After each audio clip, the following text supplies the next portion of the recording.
সূরাতুল ইখলাসের অসংখ্য ফজিলত রয়েছে।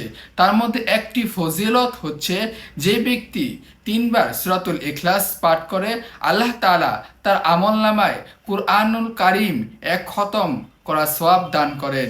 এই সূরাটি এতটাই ফজিলতপূর্ণ যে রাসূল সাল্লাল্লাহু আলাইহি ওয়াসাল্লাম নিজেও অবাক হয়ে গিয়েছিলেন। তার একজন সাহাবী হযরত মুয়াবিয়া রাদিয়াল্লাহু তাআলা আনহু প্রতিদিন এই সূরাটি অসংখ্যবার পাঠ করতেন।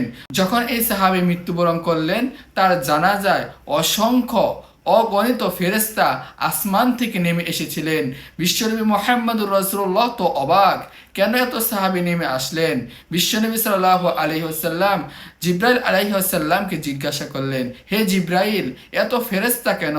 আমি আগে কখনো এত ফেরেশতা দেখিনি।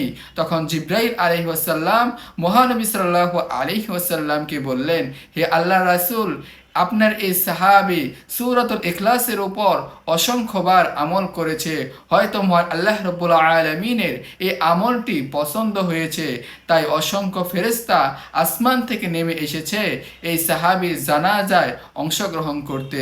সুবহানাল্লাহ।